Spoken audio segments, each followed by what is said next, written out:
feet. Surely, Grace had thought, that will be that. Never again will I have to endure such an agonizing afternoon.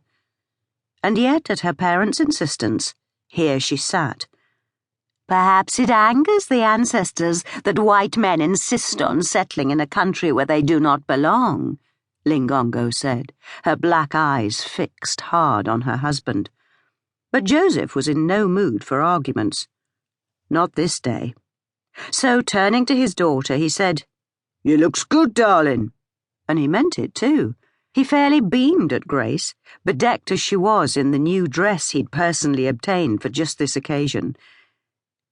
The latest fashion from the shops of London, Captain Bass assured him when the captain unwrapped the package and then carefully unfolded and laid out the frock he'd secured in London on Winslow's behalf. Captain Bass said it again when he presented the shop's bill of goods, with the price marked out and double the amount scribbled in.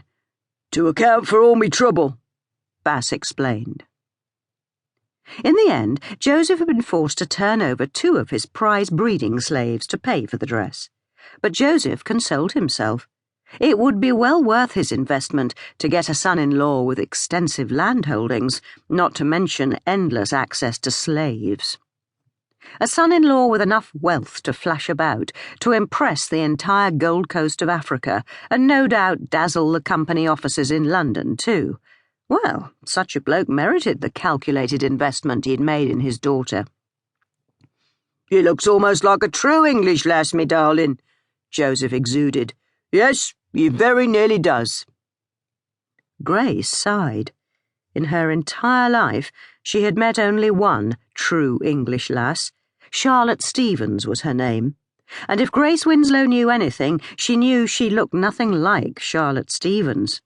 Small and dainty, with skin so pale one could almost see through it, that was Charlotte. The she-ghost, the slaves called her. Charlotte's hair was almost white, like an old woman's, very thin and straight. In every way, she was the opposite of Grace. Tall and willowy, with black eyes and thick, dark hair that glinted auburn in the sunlight, Grace was a silky mocha blend of her African mother and her English father. Charlotte's father ran a slave-trading business down the coast. Grace had never been there, although she'd seen Mr. Stevens on a number of occasions when he came to see her father on business matters. Charlotte never accompanied him, though. She and her mother mostly lived in England and visited Africa only 2 months every other year. The few times Grace and Charlotte had occasion to be in each other's company, Charlotte had treated Grace as though she were one of her father's slaves. Never once had she even called Grace by her given name. "Mr. Hathaway, now there's as fine an Englishman as you could hope to find, daughter," Joseph Winslow continued. "English house he has, too, even finer than ours, if you can believe it. And he has holdings all up and down the coast, he has." "I don't like Mr. Hathaway," Grace interrupted. "You do not have to like him, you only have to marry him," Lingongo replied. "You are a woman, Grace. Tonight you will tell the Englishman what he wants to hear. After you are married, take what he has to give, and then make your life what you want it to be." Grace stole a look at her father.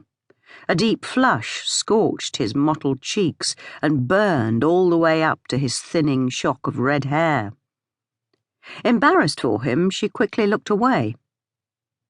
Outside, the wind grabbed up the aroma of Mama Muko's cooking and swept it into the parlour. It was not the usual vegetable porridge, or even frying fish and plantains. No, this was the rich, deep fragrance of roasting meat. Forgetting his humiliation, Joseph blissfully closed his eyes and sucked in the tantalizing fragrance. A smile touched the edges of his thin, pale lips, and he murmured, "Good English food, that's what it be." Lingongo's flawless cocoa face glistened with impatience, and her dark eyes flashed. "Where is Mr. Hathaway?" she demanded. "He keeps us waiting on purpose." Grace and her parents had endured one another's company for almost an hour by the time Jasper Hathaway